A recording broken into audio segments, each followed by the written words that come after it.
Chronique d'Iseult Turan pour les Antigones. Bonne fête les mamans?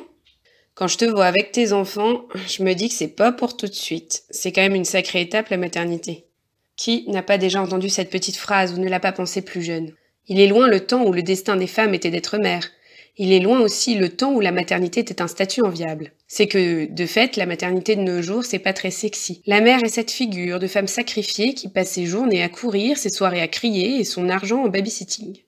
La mère fait d'autant moins envie qu'elle s'oppose point par point à l'archétype de la jeune fille, figure idéale dans notre société libérale libertaire.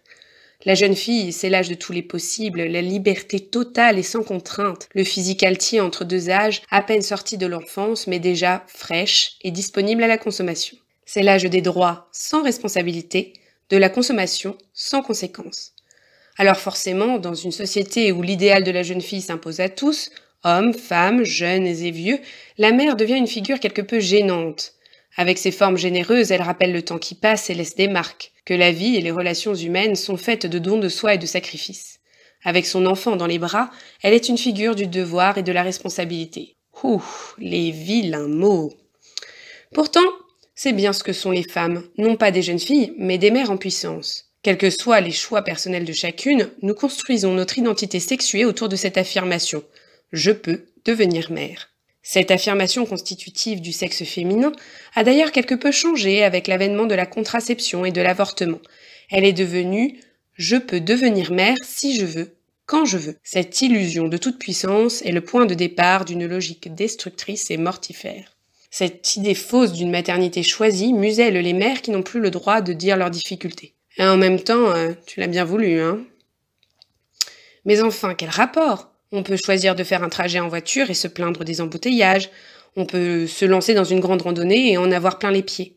La maternité n'est pas une sinécure et les femmes ont besoin de pouvoir dire leur joie et leur peine.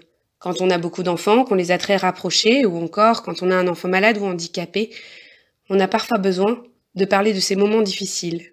On a d'autant moins le droit de se plaindre que la société nous a bien dit de ne pas faire une connerie pareille, de prendre notre petite pilule ou d'avorter du petit dernier. Or, rien n'est moins faux.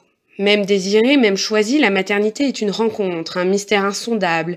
Elle se construit pas à pas, progressivement, autant dans les joies que dans les épreuves. En un mot, la maternité se vit, elle ne se choisit pas. Le résultat concret de cette ambiance délétère, c'est la solitude psychologique et affective toujours plus grande pour les mères, encore aggravée par l'atomisation du corps social et le mépris croissant de notre société consumériste pour le don de soi. Dans une société où le devoir du citoyen n'est pas d'assurer la stabilité et la pérennité de la société, mais de consommer pour gonfler le PIB national, forcément, toutes les tâches gratuites sont dévalorisées. La mère qui souhaite rester à la maison s'occuper de ses enfants est une mauvaise citoyenne. Elle prive l'État des taxes sur son salaire, sur celui de la nounou et sur celui de la femme de ménage, et même de la TVA sur les plats préparés qu'elle finit par être contrainte de consommer faute de temps. Celle qui dépasse la barre sacrée des 2 enfants est une charge pour la société aux yeux de l'État comme de nos contemporains. Cette pauvre parasite est marginalisée, mise à l'écart, et sa solitude apparaît comme une punition de ses mauvais choix. Notre société s'arrange d'ailleurs pour qu'elle soit totale, cette solitude. Entre la mobilité professionnelle et géographique croissante, le travail généralisé des femmes et la dissolution des communautés familiales et locales, les mères n'ont plus grand monde sur qui compter pour les aider au quotidien. Le temps, l'entraide, le soutien est un luxe qui est réservé à ceux qui peuvent se les offrir. Quand on peut, on paye. On paye l'heure de garde de la babysitter, on paye une aide ménagère après une hospitalisation, on paye un Uber Eats quand on est trop fatigué, on paye le médecin et les antidépresseurs. Lorsqu'une mère veut souffler, récupérer, elle n'a pas d'autre choix que de mettre la main au porte-monnaie. Mais la babysitter ne vous fera pas un baiser sur le front avec un regard plein de sollicitude en quittant votre domicile. Votre aide ménagère ne vous apportera pas le dîner pour le soir en vous disant « Faut manger un peu, ma petite ». Uber Eats ne vous dira pas « Si vous avez besoin de quoi que ce soit, je suis au bout de la rue ».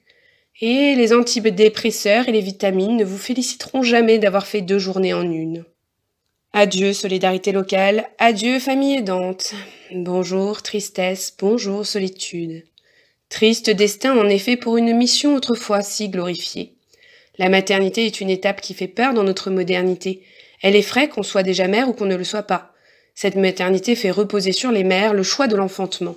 Elle leur renvoie une image de non-accomplissement et d'usure sacrificielle inutile. Notre société refuse la gratuité de leurs dons associés à de l'improductivité et enfin elle organise leur solitude. Être mère n'a aujourd'hui plus rien de la mise en acte joyeuse d'une potentialité naturelle. C'est une pure folie. Mais ne baissons pas les bras pour autant. Cette folie est justement l'un des derniers remparts à l'effondrement de notre société. C'est parce qu'il y aura toujours des femmes pour choisir d'être mères qu'il restera toujours des hommes pour tout faire pour les protéger et pour chercher à leur offrir cet espace de calme et de sérénité dont elles ont tant besoin pour accomplir leur mission. C'est parce qu'il y aura toujours des mères pour se dévouer que nos contemporains comprendront peut-être un jour l'importance du dévouement et du don gratuit.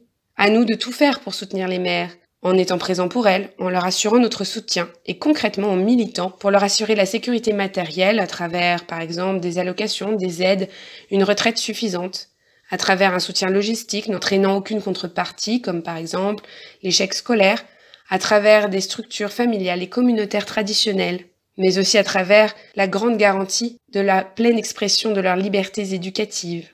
En attendant tout cela, bon courage les mamans et bonne fête.